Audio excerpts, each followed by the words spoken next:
আমি বারবার একটা কথা বলি যে এই দুনিয়াতে আল্লাহ ছাড়া আমাদের আপন বলে কেউ নাই। আপনি যাকে আপন মনে করেন না কেন, আমাদের সম্পর্ক আছে বাবার সাথে, মায়ের সাথে, স্ত্রী সন্তানদের সবার সাথে, আমাদের হক আছে, অধিকার আছে, সব ঠিক আছে। বিশ্বাস করেন আল্লাহ ছাড়া আপন বলে আপনার কেউ নাই। এই যে গার্লফ্রেন্ডকে আপন মনে হয়, এরা আপন না। স্ত্রী সন্তানদেরকে খুব আপন মনে হয়, আপনার মৃত্যুর পর 40 দিন সময় লাগবে না সব ভুলে যেতে। পিতামাতা, ভাই বোন সবাইকে আপন মনে হচ্ছে। পিতামাতার স্থান বাবা মার পরে, আল্লাহ রসুলের পরে, সেটা ঠিক আছে, তো আপন আল্লাহ ছাড়া তারা নন। আপনি তাদের মনোপুত ভাবে নিজে প্রতিষ্ঠিত হতে পারবেন না, তারা আপনাকে চিনবে না। বলো সারাটা জীবন তোর পিছনে এত টাকা ঢাললাম, কি করলি? কিচ্ছু করতে পারলি না। আবার এখন যারা পিতামাতা হয়েছেন, সন্তানদেরকে আপন মনে হচ্ছে, দেখবেন এই সন্তানকে আপনি আপনার মনোপুত ভাবে সম্পত্তি দিতে পারবেন না, ভরণ পোষণ দিতে পারবেন না। এই সন্তান বড় হয়ে আপনাকে বৃদ্ধাশ্রমে পাঠিয়ে দিতে পারে, নাউজুবিল্লাহ। অথবা আপনার সাথে এই সন্তানই খারাপ ব্যবহার করবে। আপন মনে হচ্ছে? আল্লাহ ছাড়া কেউ আপন না।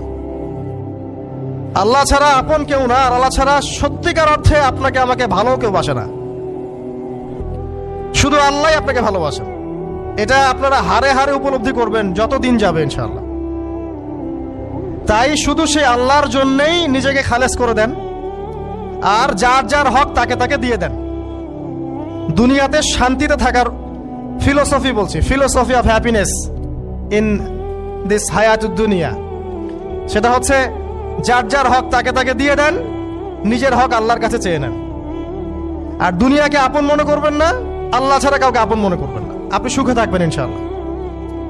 দুনিয়ার দাসত্ব করবেন, আল্লাহ ছাড়া অন্য মানুষদেরকে আপন মনে করে নিবেন, দেখবেন আপনি পদে পদে কষ্ট পাবেন। কারো কাছে আশা করেন না, কষ্ট পাবেন না। আমি এই প্রসঙ্গে কথাগুলো বললাম যে দুনিয়াকে আপন মনে করতে নাই, আর আল্লাহকে আপন মনে করতে হয়। আল্লাহকে আপন মনে করলে তখন আমার উপর কিছু দায়িত্ব চলে আসে। কি দায়িত্ব? আল্লাহ আমাকে সৃষ্টি করেছেন, রিজিক দিয়েছেন, লালন পালন করছেন, বাঁচিয়ে রেখেছেন, তার হাতে আমার মৃত্যু, তার হাতে সবকিছু। তো এখন আল্লাহ পাকের জন্য নিজের জীবনটাকে খালেস করে নেওয়া, যেভাবে আল্লাহ পাক চলতে বলেছেন সেভাবে চলা, যেগুলোকে আল্লাহ পাক নিষেধ করেছেন বর্জন করা। আর রাসূলুল্লাহ সাল্লাল্লাহু আলাইহি ওয়াসাল্লামের সুন্নাহ আল্লাহ পাক রেখে দিয়েছেন আমাদের সামনে। এই সুন্নাহগুলো যদি আমরা অনুসরণ করতে পারি, ইনশাআল্লাহ এই দুনিয়াতে কিছু পাই বা না পাই, ইনশাআল্লাহ পরকালে আপনি আল্লাহর ক্ষমা পাবেন ইনশাআল্লাহ তাআলা। কোরআনের সূরাগুলার অর্থ সব খুতবায় বলা যায় না, সময় সংকুলন হয় না।